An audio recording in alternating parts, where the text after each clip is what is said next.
Project Lawful aka Planecrash by Yarwain aka Eliezer Yudkowsky and Lintamande. Thread 1, Mad Investor Chaos and the Woman of Asmodeus. Episode 13.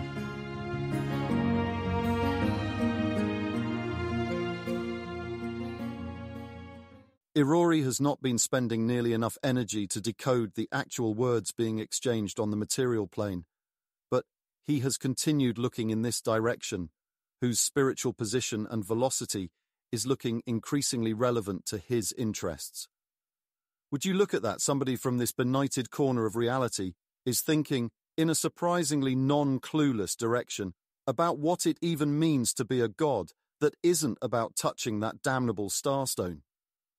Why this quite interesting event is happening inside Cheliax is not something Irori can deduce from the information he has, but he should perhaps do a little about it.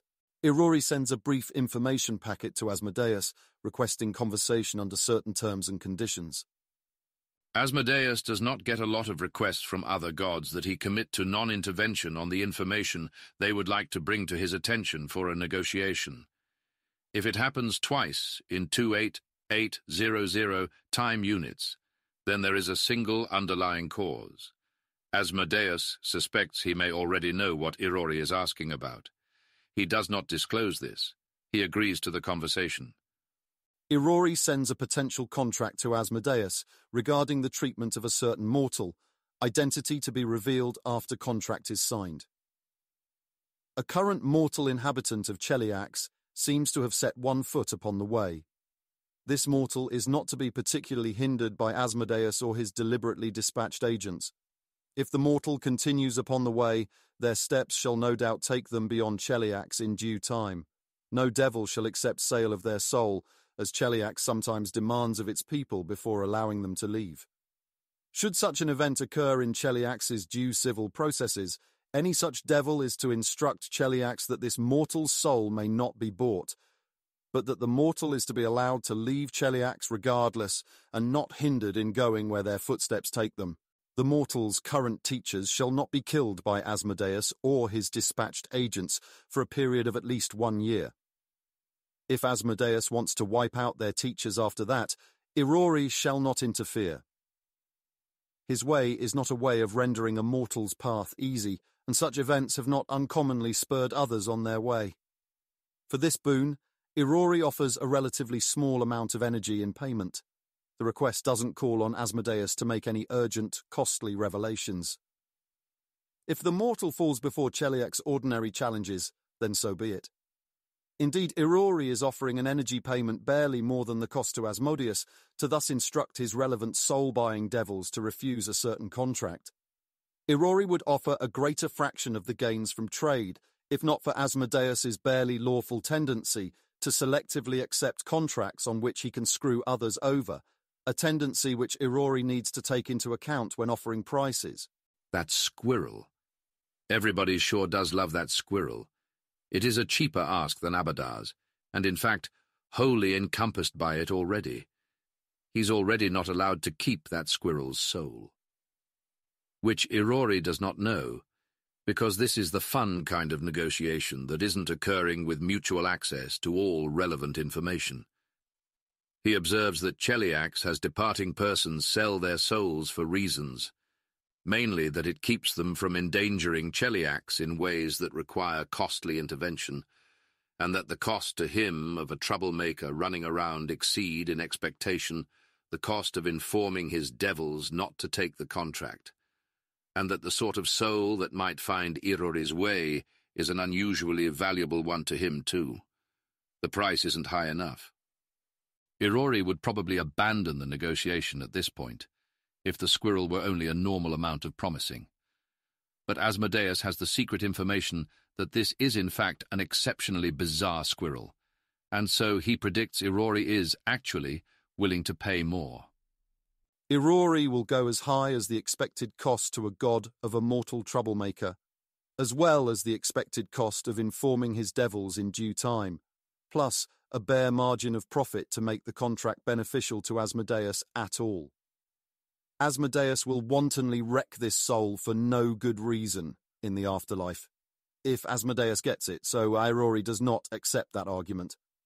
It would be a higher price, but Irori needs to take into account that Asmodeus is much more likely to accept this contract if it is in some way cheaper to Asmodeus or less beneficial to Irori than expected. That is as high as Irori is willing to go. If Asmodeus wants different prices, he needs to become a different kind of being. Irori would be overjoyed to explain the relevant changes if Asmodeus is interested in correcting his flaws. Deal. Pleasure doing business. What squirrel? Irori transmits the identifying info for one Carissa Seva and goes about his way. Seriously, that one? So what kind of group lunch facilities do they have around here? The Grand Dining Hall has a spread of various foods. It is very abundant by Golarion standards. The girls are mostly eating and sometimes speaking quietly to each other. It is not traditional at Chelish schools to talk much about your classes. After all, your classmates are your competitors, not your friends. Sometimes it is mutually beneficial to collaborate on some problems, because two people are smarter than one. But it'd be stupid and pathetic to try to build friendships out of that. These classes are hard not to talk about, though. They are compromising by talking about their teacher. This constrains them to things it's fine if he overhears, or to speaking infernal, which he might think is odd. Some of them have bland conversations with innuendo that should be hard for him to catch, and some go for infernal and wait to see if they'll get slapped for it.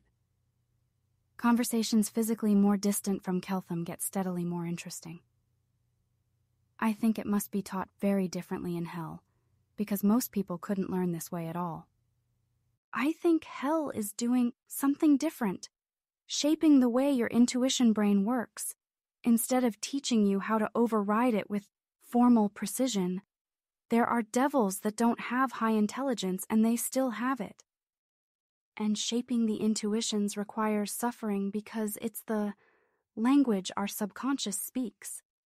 But teaching how to override it with formal precision doesn't necessarily.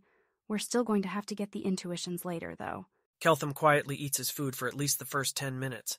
Insofar as his brain isn't just plain resting, it's going back through what he said to check whether he said anything spectacularly stupid. He notes absently some Cheelish girls having conversations in a language he doesn't speak. It doesn't seem particularly worrisome by comparison with people in Cheelish governance, wearing intelligence headbands having conversations where Keltham can't see them at all. His research harem is probably just discussing strategies for seducing him or something. Should he briefly rapidly cover genetics and deliberate heritage optimization next? It's got a long time lag before it's useful, but that might be all the more reason for Cheliax to get started on it early. She gives him the 10 minutes he asked for, 11 to be safe, and then sits down across from him, which no one else has quite dared to do. Is the connecting all the lessons to the fundamental structure of the universe a Dathilani thing or a you thing? Dathilani. They do a lot of stuff there, and I am wildly guessing which parts are most important. No, that's vastly overstating my competence. I'm flailing around going through stuff as it seems relevant to something that comes up. You know what I totally forgot to do that whole time? I forgot to make occasional deliberate mistakes so that people would pay attention to what I wrote and compete to find the errors first. Oh, that's so mean to them, but it's probably a great idea. Mean to them? I mean, I suppose it is easier on them per half-second if you don't do anything that requires them to pay close attention. But if they don't want to expend effort to learn, why aren't they just goofing off somewhere instead? Mean would be making them expend more effort per unit of learning, and the fact that Dath Ilan does this suggests that at least in Dath Ilan it's been measured to net improve learning per unit of time or effort. Unless that's different here. I think I would have been bored if the older kids and watchers teaching me weren't making occasional errors, and I wasn't competing to find them. There's a case for concealing this, but she doesn't buy it somehow. You can only lean on acting ability so far, and if he's going to fix pedagogy in Cheliax, he has to know some things about what's wrong with it. In the school I went to, you'd have gotten in trouble if you called out the teacher for an error and were wrong, for being disrespectful and wasting their time and interrupting the lesson. So it'd be scary to point out a mistake, not being sure if it's a trick you're meant to call out or your mistake you're admitting. I would definitely expect it to be an effective teaching tool. Effective teaching often involves putting people in situations that they feel scared of, so they notice it's fine. But it sounds like even you could see the problem with that. I'm a little puzzled about how, a lawful country as a whole, ends up doing something where it sounds like a prediction market would straightforwardly predict that you could do it differently and get better results, like by putting in deliberate errors, so that students would have to take the scary step of potentially exposing that they got their own understanding wrong, and let the teacher actually know that and be able to correct it. If even you could see that as a kid, the people running the school should be able to see it, or at least see the possibility, and experiment with a change policy, so if it worked, they could adopt it more generally, do better on their metrics, and pick up whatever performance bonuses they'd get for that. Or did you only notice there was a better way, after you noticed me acting differently, and then it clicked for you? I noticed just now. The prevailing philosophy of education is that it is more efficient if the best students aren't held back by the worst ones, and that means students shouldn't interrupt much or ask questions, since it'll be disproportionately the stupid ones, doing that and wasting the time of the smarter ones. So introducing deliberate errors and overall encouraging more discussion of errors isn't obviously wise. Its obvious effect would be more errors, and it's thought that the cost of that in holding back the best students is higher than its benefits. It seems like an obvious answer would be to sort your kids by their current progress in the class cross-talent, so everybody in the room was in roughly the same place, going at roughly the same speed. It's been a while, and I was a kid then, and I obviously never had my own kids, so I'm not sure. But I don't remember a sense that anyone in particular was holding others back, or being held back, and I do remember that we'd learn different things in different groups. My guess is you're going to say the student population is divided by region, since travel is more expensive, and the regional population is too small for sorting. We sort by ability as far as we possibly can. We know it's important, but it might be a lot less than you need to sort in order to not have this problem. I've heard of kids who have to walk 8 miles to school, but not more than that. I think past that point there are diminishing returns because they're tired and can't learn as well. Do you send people farther than that? Walk 8 miles? Crap on a stick. Yeah, kids in an especially low-density area might travel 8 miles to school, which would take them roughly roughly 6 minutes by self-driving ultra-speed carriage. If you live in a real city like my parents did, 8 miles would... I'm losing track of the conversions in my head and need scratch paper. 8 miles or 6 minutes would take you from the outer edge to the center of a city with around 10 to the 7th, around 10 million people in it. There's around 20 million people in all of Cheliax, and we're 800 miles from the western to the eastern edge, and we're more densely populated than most places. Let's optimistically call that plenty of room to expand. All we need is to hold back the world wound for 1 more generation while y'all learn how to farm more efficiently, and then couples can have 6 kids on average and throw 3 times as much resources at the world wound in 20 years. We'll call that Plan 2 and see if there's any faster methods for Plan 1. People do have 6 kids, just they usually lose half of them. But I think the argument still holds, just you'll have to teach us what your society does for illness as well as famine. Yeah. Keltham feels an unfamiliar twinge suggesting to him that information here should be given away for free, even though it's not part of fundamental universals. He tells that twinge to go away. Cheliax should be happy enough to pay for valuable info like that. Non-Chelish factions are a thing. Maybe this information should be given away after all. Chaotic factions are a thing. What if the info about curing childhood illness is easier for chaotic countries to master than improved agriculture? Sometimes Keltham wishes he was someplace that was not Galarian. He looks down at his food. Am I guessing implausibly when I imagine that a local, very serious person like Lurilatha would tell me to make certain that any information which spreads about curing childhood diseases must be harder to use than information about growing more food? Because if the reverse is true, chaotic countries will grow twice as many kids as they can feed and then try to storm the lawful countries and take all their food to feed them? I wouldn't actually expect them to do that because it still requires coordinating if you're spreading the information about how to prevent pregnancies. You'd need to get all the parents to have far too many children for the national good, and that's exactly what chaotic countries are no good at. There are a bunch of places that don't do agriculture at all, just piracy and raids on civilized people, but I don't know how to think about how they'd be affected by there being less illness. Illness is contagious. Probably whatever you've got for that, it'll just be better to tell everyone in the world. But I haven't studied international relations. The chaotic countries wouldn't have to plan it.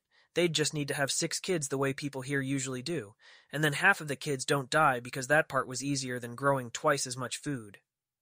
And then they're more populous than us. Yeah, I guess that could happen. I would expect Asmodeus to intervene in a dynamic where chaos is triumphing over law by virtue of being more willing to have kids they can't feed, but it's better not to count on that when thinking about policy. Why is the crops part harder than the illness part? Because you need many ordinary people with incredibly low intelligence to do correct complicated things to their own farms for half a year, instead of a few above-average people who are slightly less stupid to be doctors and do correct complicated things to kids. I guess I wouldn't be shocked if chaotic countries just can't do either.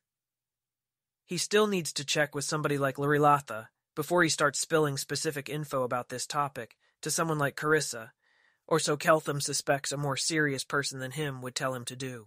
I think probably what you'd get is good doctors in cities and not out in the countryside where most people live. Cheliacs can get good doctors out to the farmers, but we're richer than most places, and trying harder, most rulers don't actually care how many baby peasants die, I don't think. Is the whole thing with rulers something that can be quickly explained to... never mind. I think this general topic trend is tiring out my brain again, and I should be letting it recover faster.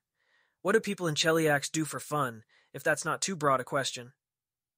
In Corentin, where I'm from, they go swimming at the beach, or anyone with a bit of wizardry climbs the cliffs and then jumps off using magic to safely land. Some people train and race horses or hunting dogs or falcons. People go out drinking. People go to public executions. She's going to lead that one. People fight bulls or watch other people fight bulls. There's theater. How much wizardry does the cliff jumping take? Because that I have not tried before. Also, go out drinking what? It's a first circle spell. Featherfall. There's a special technique that lets you tie it off even closer to complete than most spells, so you can activate it just by clenching your fist. It's recommended to do it over the water, though, so if you manage to fuck up at clenching your fist, you just get a very unpleasant splash landing. Yeah, noted. Drinking? Consuming alcohol in order to get drunk, which is an altered state of consciousness where you are gigglier and more reckless and like people better, though the effects vary a lot by person. Often accompanied by hooking up with people, which is having sex with them. Huh. We use mind-affecting drugs mainly to teach young adults how to go on thinking well when their brain gets mildly challenged. How to notice specific impairments and work around them. Or back off and not try to do things their brain isn't working well enough to do. I don't think I've heard of a drug that makes people like each other better and enjoy sex more, though it wouldn't surprise me if you could get it in a shop of ill-advised consumer goods. Dare I inquire what procedure a lawful, sensible country like Cheliacs must have used to test the long-term effects of this drug on people, both physiological and psychological, before approving that drug for unwarned general purchase? I mean, mostly Asmodeus would tell us if we should be doing something else. I guess without that, it'd be really hard to know.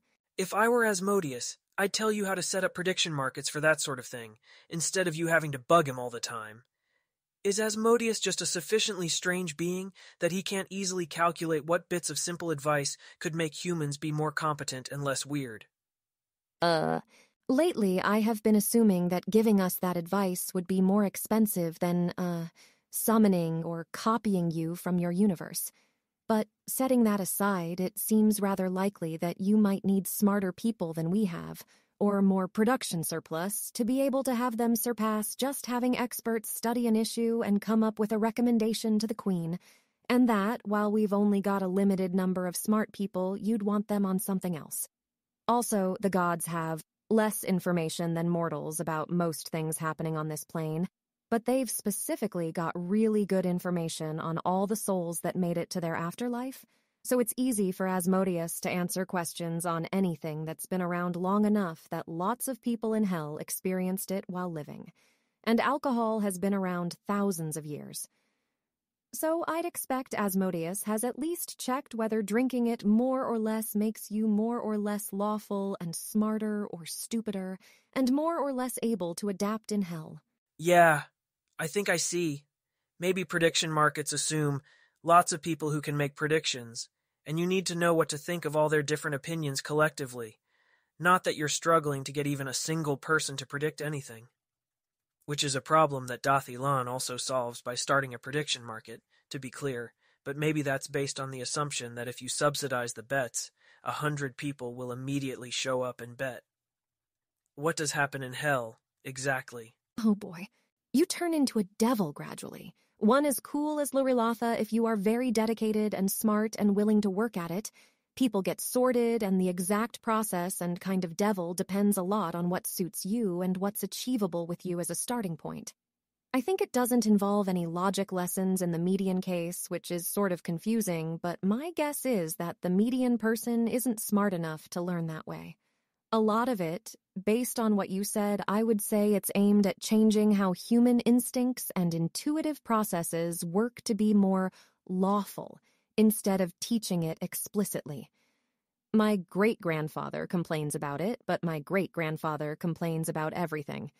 It is pretty common for people to say that it hurts at various points, like seeing something very, very bright when you've only ever seen dim things, or stretching your legs when you've been sitting on them for 1,000 years.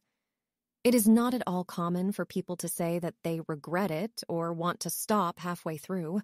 I get the impression that becoming a god happens to rather fewer people, but do you know how that compares?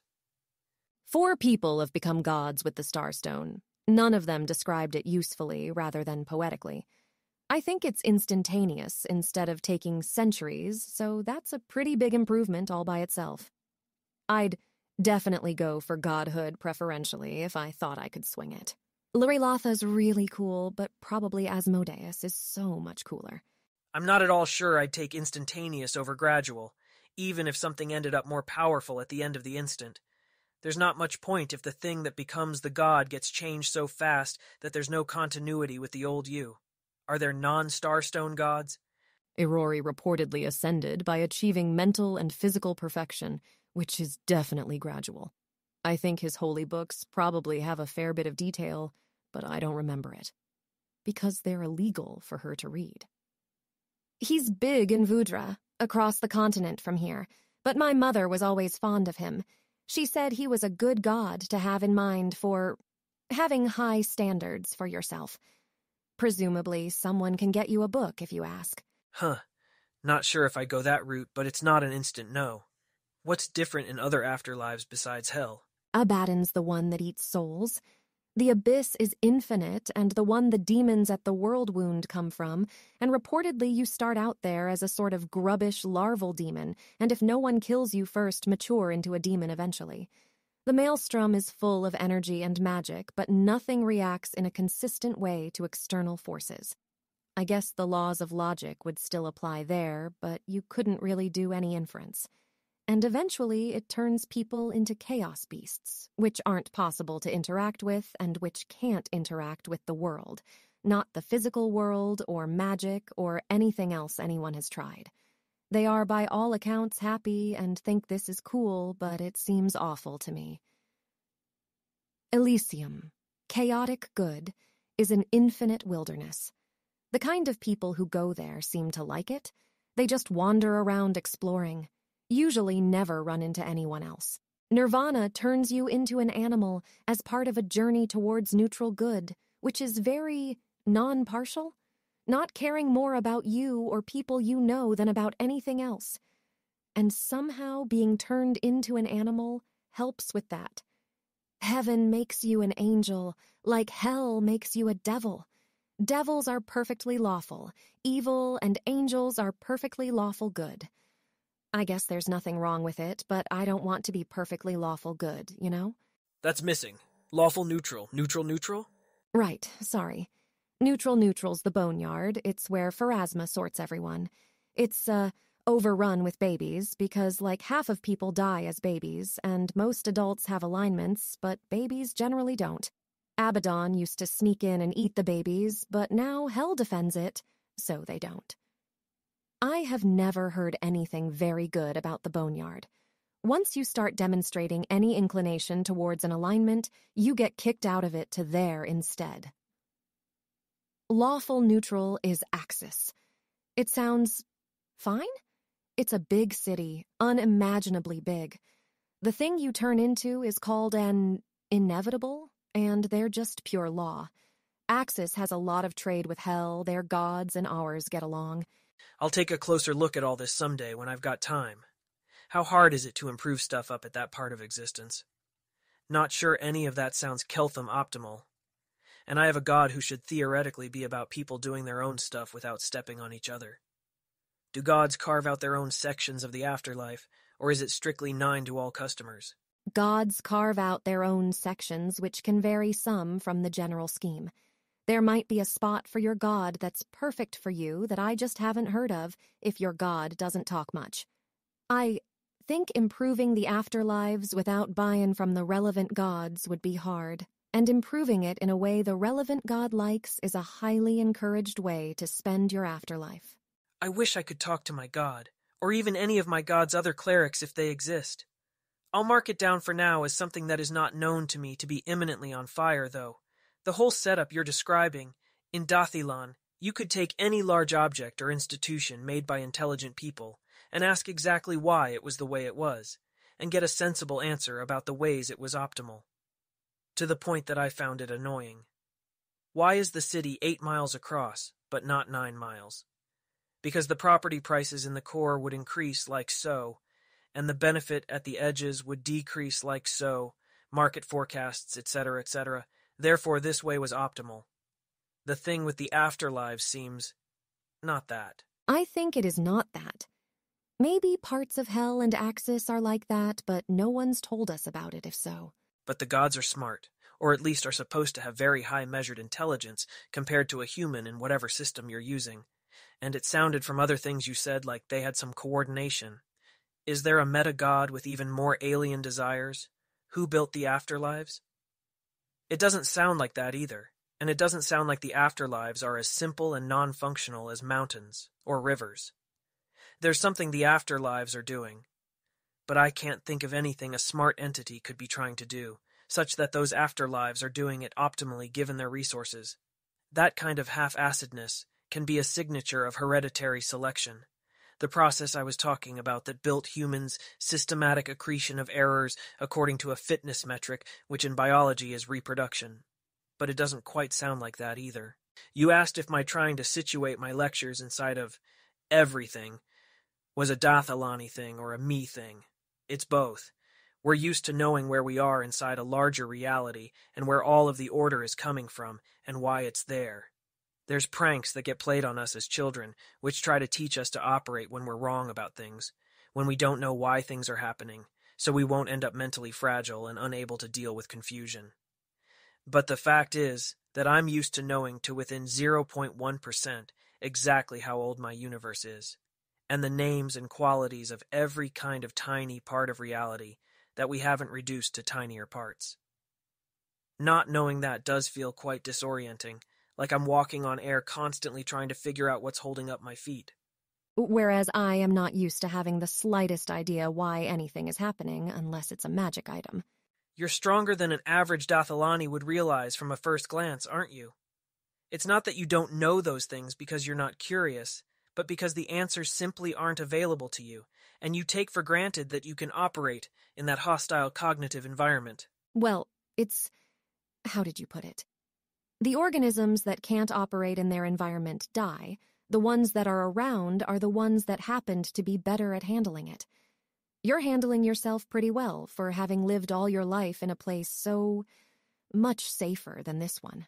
Safer, yeah, but also much less full of opportunity to be the person and take the role that I wanted. I wouldn't step into a portal back if you opened one in front of me. Neither a good Dathalani or an evil Dathalani would do that in the end.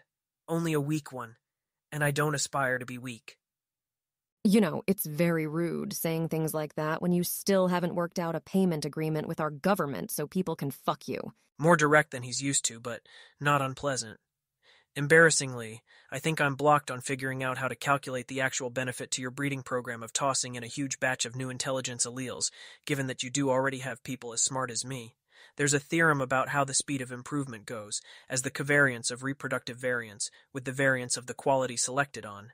And that means I need to figure out how adding a batch of different alleles increases the variance. It's not as simple as adding on some more intelligence. I also feel a need to know something about how my kids would grow up. It's not the good answer because my kids would be displacing other kids that would exist, and I don't see how my kids would be expected to lead worse lives than the stupider people who'd otherwise exist, in terms of how that affects total utility, but I think I feel some evil attachment to my own personal kids. He can't come right out and say this next part. It just feels too weird not to put some level of indirection in it, where he doesn't come straight out and become the petitioner for sex. Dathilan has also figured out some alternatives to reproductive sex. Besides the standard methods of contraception, and even people with contraception have been known to use those alternatives. For much the same reason that wizards here fling themselves off cliffs or have sport fights with ostriches? I know it wasn't ostriches, but I forget which animal you said it was. That gives Carissa an out if she doesn't want to reply directly to the line of conversation about non-reproductive sex. Bulls. And I bet we've invented more of those than you have, what with being under the much stronger constraint of not having contraception. I don't know if I personally know enough to take on your civilization's collective knowledge by myself. I don't have much actual experience of variance, and it's considered mildly unwise to let your reading get too far ahead of your experiences there. But I bet it's strong odds that Dath Ilan generally has invented more sexual variations than Golarion, because we have more total people with more free time that they see nothing better to spend on than sexual variations, who have access to better aggregated repositories of information about what's already been tried, unless you've got gods specifically of variant sexuality, or magic opens up whole new spaces there that we can't access at all, in which case all bets are off, and also I should like to know more. I hope you meant me to take that as a challenge. She's pushing hard. It's clear that she's decided on Keltham. Has Keltham decided on Carissa, becomes the question. Part of him is scared, but it's the kind of fear where it's a reflex thought that the correct action is probably to overcome it. Keltham has never aspired to be weak. He has no intention of going around never actually having sex for the rest of his life. Having just jumped worlds, there are all kinds of reasons why it'd be wiser to have sex with a relatively older woman first, before getting involved with the younger women in his research harem. Carissa is attractive on a purely physical level. Part of him is quite clear on wanting her physically. He doesn't know Carissa all that well, but he feels any respect for her, which is probably a good sign. She was at the World Wound, in the face of danger, and then dropped that to come here right away, in the face of uncertainty. You could make the case for her as a strong, risk-taking woman with goals, but he doesn't quite know what those goals are, or how her career was advanced by being at the World Wound. They don't really know each other that well. Quick flings can work, or so he's been advised, but only when both sides know that's exactly what it is, as he's also been advised. Oh, it's a challenge on at least some level. What level exactly? That's the question. I suppose, among other things, a potential challenger might wonder what his new world would make of a stronger challenge like that being issued by him and taken up, whether his new world saw any implicit promises as being issued in either direction. Even implicit promises like somebody having already decided that there's a real chance of something longer term, because that decision would require more information than I have right now to make one way or another. I don't default on debts, and that means I need to know when I'm taking them on. He's asking whether he would be making a commitment because he wouldn't want her to think he wants more than he does. That's adorable.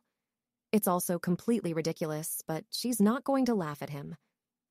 Where I'm from, promises are made explicitly, and sex isn't one.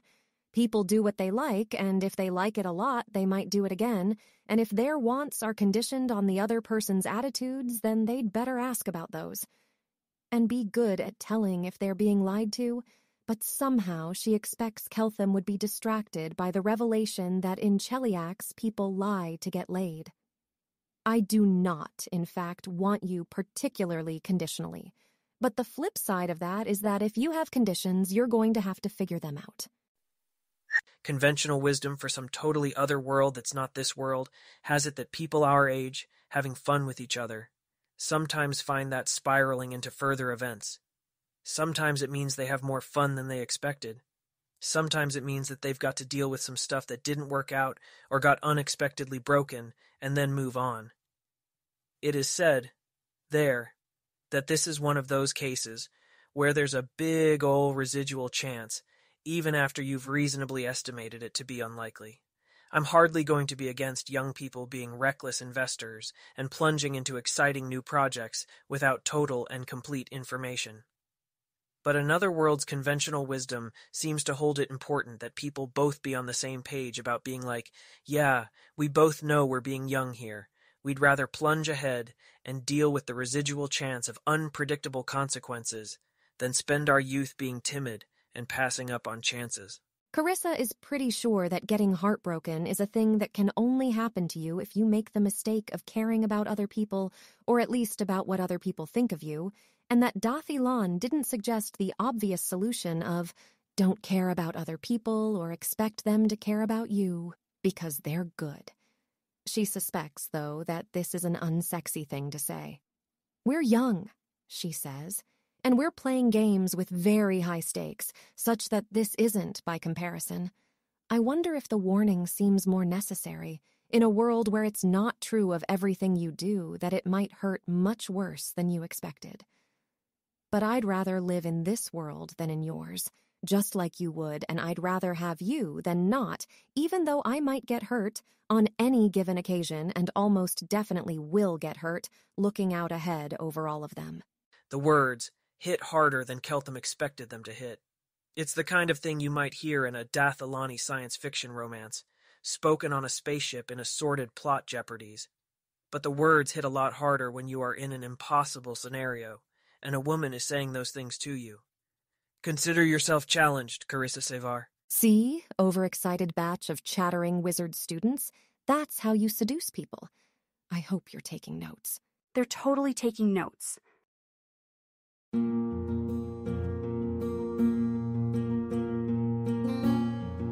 If you wish to support the production of this AI-voiced reading of Planecrash, please visit patreon.com/AskWhoCastsAI. Any help is appreciated.